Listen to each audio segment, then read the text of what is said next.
Each area of renewables has its own challenges. For DG solar, so smaller scale solar projects, the one of the biggest things that we struggle with is, again, the projects are small, generally speaking. Community solar gardens are generally between 2 and like 7 megawatts. And you can't go out and finance them and have investor due diligence absolutely every single area of every single project, because you're just going to kill the deal with all of these costs that you're incurring, right? Today on the Clean Power Hour, Community Solar. My guest today is the CFO of Nautilus Solar, Camelia Miu. Welcome to the show, Camelia. Thanks for having me. So happy to have Nautilus on the show finally. I got to know Nick out of Enola. Shout out to Nick a few years ago when he was kicking the tires on the Illinois market. And I don't think you guys actually did get involved in anything firm at that time, but now you yourself are based in Illinois. I was happy to learn in the pre-show, so great to have a Nautilus operation happening in the Midwest. Congratulations. Tell us a little bit about yourself and how you got interested in working in the clean energy industry. Sure, absolutely. And again, thanks for having me. I really appreciate the opportunity. About myself, so I have been with Nautilus for a short or long 8 months, whichever way you want to look at it. Started in August of last year, but before that, I spent about 8 years in doing finance for DG solar projects. And before then, probably another 8 to 9 years in wind and primarily in the development world, working for developers in different capacities. So I've been, I've been in the renewable energy for quite a long time. Yeah. And what was the original attraction, though, to clean energy? I wish I had a more interesting and better story than this, but I was getting my MBA. I was working at an industrial company, nothing related to renewables. And I got a call from a recruiter saying, I have this great opportunity for you. At the time, this is probably somewhere circa 2006. I feel like every time I was opening, a copy of The Economist or any, sort of major newspaper, there was always an article on renewable energy, green energy. Like it was just kind of the rage, the new thing coming up. So when he actually told me about the opportunity, that's sort of what sort of perked my ears, and I was like, I really kind of want to explore this, but it wasn't really me seeking it out personally. And I went and I interviewed with the company at the time, and I really enjoyed the people. I really saw myself trying to get into an industry where I do something good for the world. So that was sort of it is a feel good working in solar. We are cleaning the grid. We are decarbonizing the economy. And this is so essential in this day and age when we have 800 gigatons of carbon that we need to suck out of the atmosphere. But Camelia, I learned that you grew up in Romania, of all places, and then moved to the U.S. Where and how did you end up coming to the U.S.? Yeah, so to your point, I am from Illinois. I live in Chicago. So at age 13, my parents decided to immigrate to the U.S. We already had family there, so my dad's parents were already here, and his sister and brother-in-law and their kids were already here. So it was, trying to get away from the communist regime, and this was 1989. So that's basically what was the impetus for us coming over here. And then so when we arrived, my family they were established in the suburbs of Chicago. We moved in with them for a little bit, then moved out on our own. My parents still live in the suburbs of Chicago, and I am a city girl. Okay. What part of Chicago? I am in West Town. Okay. Gotcha. So yeah, my family are from the near north suburbs, and so I'm a North Sider, but I grew up elsewhere. I was born in Indiana, grew up in New Mexico, New Jersey, and Southern California before returning to the Midwest. And but I keep coming back to the Midwest, and I love the culture. The people are very grounded. And we're not the earliest adopters of technology, which is why one of the reasons why solar is now just really taking off in the Midwest. We also have cheap energy, which I'm sure you know all about. I as a resident pay 4.5 cents a kWh, and that's very cheap. Here in California, residents are paying in the 20 plus cents, and sometimes more when at peak demand. But give us a sense of what you guys are up to at Nautilus, and what is it that makes you different than other community solar developers? What we are up to first. So again, we've been in business for 15 years. We're actually celebrating our 15th birthday of Nautilus this year. And we do specialize. We've sort of at some point decided to focus primarily on community solar. So we even more specialized than just DG solar. We do just seek projects in states that have community solar programs. We found that was an area where we had really good expertise, and rather than just trying to kind of flounder around and be everything to everybody, we've decided to just kind of hone in on an area where we can be good, where we can be really competitive, and where we can really do some good business. So that was sort of the impetus for focusing on community solar projects. As far as sort of our business model, we generally don't develop projects ourselves. We buy early stage development assets from channel partners. We've also grown significantly through M&A activities. We have doubled in the last year. We have doubled the number of megawatts that we have in the ground, and we kind of have a fairly aggressive plan for 2022 as well. Yeah, and give us a sense of the scale of that portfolio. And so, if I understand correctly, your business model is to acquire projects in some stage of development, maybe NTP or earlier normally pre-NTP, and then you are a long-term asset owner though as well, right? That's right. So our business model is, again, find projects, early stage development, enter into purchase agreements. We do generally have our channel partners take those projects and bring them to NTP, to your point, right? And then we fully take them over at that point. We construct them, we finance them, and we operate them. Gotcha. And you doubled recently and have ambitious plans. Tell us a little more about that, and what states specifically are you active in? Again, generally speaking, we're active in states that have renewable standards, right, and community solar programs. So Maine, Colorado, Rhode Island, Minnesota. We are looking at Illinois again now that they've kind of fixed all the issues that were happening with the program. So we're looking there. We do, and then we're also looking at some early stage states, right, like here, New Mexico, Pennsylvania, Virginia, Wisconsin, that sort of thing, and just kind of keeping an eye on those to see how they develop and how we can snag some good projects in those states. Yep, you got to get in early to places like New Mexico, which really just has a pilot program now, a couple hundred megawatts maybe, and it's somewhat unpredictable how those markets evolve and at what pace, but there's a general trend that more and more states are getting into community solar.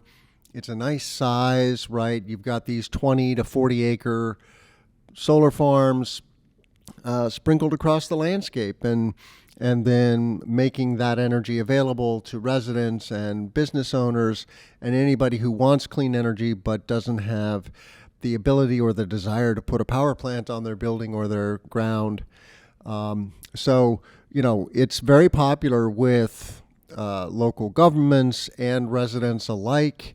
And if you don't have a community solar market, get involved in your solar industry and start to advocate for that, because it's so vital to have the full spectrum And of course, you want rooftop solar as well. Behind the meter, that starts with net metering and a renewable portfolio standard, as you mentioned, Camellia. So, what else is kind of on your radar at Nautilus? Tell us a little bit about it, what exactly you do at Nautilus. So I'm the CFO at Nautilus. My primary responsibilities sort of are around accounting and reporting, so making sure that the books are accurate on a regular basis, and then financial planning and analysis. So every year we do a budget, making sure that we stick as close to that budget as possible, if not exceed it. We do, kind of just more getting the numbers behind the strategy, right? Making sure that whatever strategy we want to implement, the numbers make sense and they align well with that strategy. So that's kind of the financial planning and analysis world. And then sort of the third arm of my duties is in the capital markets. So I am responsible for taking all of these projects that the team is bringing in-house, bundling them up, and going out into the marketplace and finding lenders, tax equity investors to finance them. Cool. And how easy or difficult is that, financing solar here in 2022? It's not easy, but I feel like no renewable energy really is easy. I think each area of renewables has its own challenges. For DG solar, so smaller scale solar projects, one of the biggest things that we struggle with is, again, the projects are small, generally speaking. Community solar gardens are generally between 2 and 7 megawatts.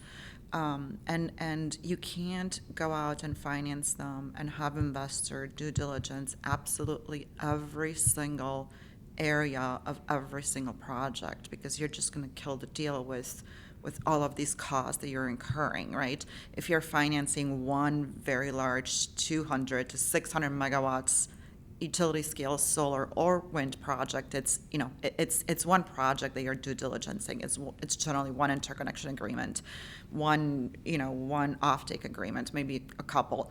With our projects, again, because we do bundle them up as portfolios and we go out to finance them, it's sort of getting investors into that mentality that, hey, these are smaller projects, there's diversification here, and let's try to find ways to get them financed without killing the deal with due diligence. That's sort of one area that's that's challenging. The other one is on the offtake side, again, we focus primarily on community solar projects. And we do have a mix of residential and C&I customers for our projects, and it's just getting lenders comfortable with, especially with the residential part of the business, right? We, at some point, we have decided that we're not requiring FICO scores for customers to get into the program. However, you do have to monitor their FICO scores once they're in the program. So now it's getting lenders and tax equity investors and everybody else out there comfortable with that approach, right? And making them understand that it's a good approach. What we actually saw when we did that is that the average FICO scores for our projects increased. So yeah, it's just it's telling that story, and it's just getting people that are sitting on the other side of the table from us comfortable with what we're doing. In regards to FICO scores, you're referring to community solar subscribers, or okay, community solar, right? So it's generally residential community solar subscribers. So it's not your companies that you enter into, right? That, or either you enter into bilateral PPAs with, or that buy power directly from our projects. It's the residential customers that can subscribe to the projects. Yeah. Through the state programs. And for our listeners' edification, so to speak, how does this work for consumers? What is the advantage, so to speak? Why do consumers engage and become subscribers to community solar projects? I mean, I think there are many advantages. They do actually. We do sell their energy at a discount to them versus what they would pay the utilities. So obviously there is a financial incentive there. But then in addition to that, I think, well, at least for me, the bigger incentive is making sure that I promote, the growth of renewable energy. Um, I do think that that's vital to us, as a nation and to the world, right? To your point, there's so much pollution that we need to combat, and this is one of the many ways that we can do it, right? So there is the social aspect of it and actually doing something good for the planet. And, again, and getting a little bit of a discount while you're doing it. So Exactly.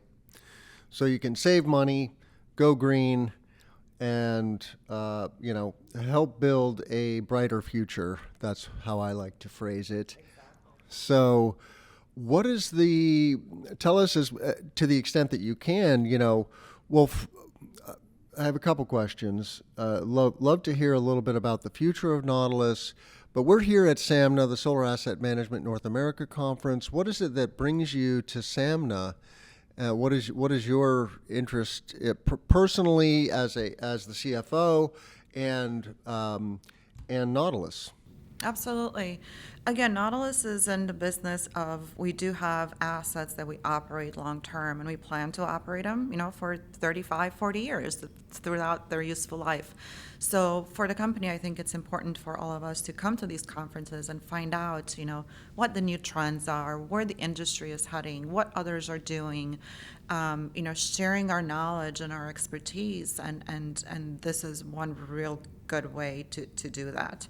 For me personally, again, as the CFO, I'm generally so entrenched in numbers and financings and closing the books and, doing forecasts and that sort of thing. So asset management is not an area of the business that I generally focus on. So this conference was a good way for me to just come in, learn a little bit more about it, and see how I can take some of the information that I can gather here to make Nautilus better, to make us more efficient, to make us more profitable at the end of the day. Yep. And have you had any light bulb moments in the last day and a half? I mean, there's, I am learning a lot, right? I'm not sure that there was that aha, type of moment yet, but there's still time, so I'm not giving up. Yeah, it's been a veil has been lifted for me. I come from the development and construction side of the industry. I'm new to asset management and O&M, and so I'm drinking from a fire hose, and gladly, I'm a very curious person. I love learning about the entire industry, and it's a big industry now, right? There are gigawatts and gigawatts of solar farms in the United States and across North America, and that's only going to get more. We're still down here. We're starting to take off, but we have a rocket ship ride ahead of us for the next several decades. So if you're not into the solar or clean energy industry yet, strongly encourage you to check out solar, wind, energy storage. That is the tripartite, and it is a pure growth economy for the foreseeable future. When you think about these various forces at play in the economy, supply chain issues, geopolitical issues, inflation, labor shortages, there are many challenges that we face. And it's not just the solar industry, of course. Consumer price indexes going up, gasoline and food and clothing, the basics of life are getting more expensive. So what do you think about on a daily basis that, excites you and gives you pause? Yeah, I mean, I think all of the things that you just mentioned obviously are things that do give us pause in the industry. Us, just like everybody else, we're struggling with supply chain issues, with getting equipment, modules and inverters and racking equipment from overseas, into the country on time to make sure that our projects are built and that they remain generally speaking, the states that have renewable energy standards, that there's the projects will qualify into those programs, but there are cliff dates, right? So we have to make sure that the projects are brought online before those cliff dates happen. So it's sort of playing with so many different aspects of the business and make sure that they all fit and that we stay on track to be able to achieve that growth that Nautilus has. We've sort of promised ourselves that we were going to achieve. So, but not only that, I mean, again, I think everything that you've noted is a challenge, and it's a concern right now. We'll see what happens with the tariffs on the cells that right now are under review. That's clearly something that's going to keep all of us awake at night for the foreseeable future. But at the same time, it is I feel like there is so much momentum in the industry. You see these projects pop up everywhere. To your point, you see more and more states that are like, hey, we can probably do this, right? And explore that opportunity to bring these type of programs, in their states. And I think it's good. It's good for consumers. It's good for the environment, right? It's just another way to provide a necessity, which is electricity, right? And to provide it maybe at a cheaper price to the end consumers than they would otherwise get, currently. Yep. Everybody needs electricity. They don't necessarily need community solar electricity, but they need electricity. And so if we can offer that to them, they can save money. It's a win-win. And that is the basic value proposition of solar: save money, go green, and help grow the green economy. So it's a feel good. So what else should our listeners know in the last few minutes we have together, Camelia? What else should listeners know about Nautilus? And yeah. I mean, I've been dying to have Nautilus on the show for 2 years, You were really. saying that, So yeah. thank you, Nick, for finally sealing the deal for us. And it was good timing here in us being here together in Oakland at SAMNA. But yeah, tell us a little more about Nautilus. Yeah, I mean, as I mentioned, we are incredibly excited about, we are growing. We have really great plans ahead of us. If you are in a state that does have a community solar program, come talk to us. We would be absolutely honored to sell some green power to you. Again, that's the beauty of community solar. You don't, it doesn't have to be on your rooftop, right? As long as it's within your utility territory, you can buy power from a project that's 100 miles away, right? That's the beauty of it. So come talk to us. And if you want to know, if you want to learn anything about solar in general, about community solar programs more specifically, come talk to us. We have come check out our website. We have a great marketing group. We have a great community solar group that goes out and finds the end users that use the electricity that our projects produce. So yeah. Very good. And what is that URL for the website? www.nautilussolar.com. Awesome. Well, thank you so much, Camelia. You can find all of our content at cleanpowerhour.com. I'm Tim Montague, your host. Check us out on your favorite audio platform and on YouTube. We are easy to find on your podcast player. Give us a thumbs up. A rating and a review on Apple or Spotify makes a big difference. It helps others find the content. That's the bottom line. We want more people to know what's going on in the solar industry so that we can help them find their way to the industry or grow further into the industry. With that, let's grow solar and storage. I'm Tim Montague. Thank you so much.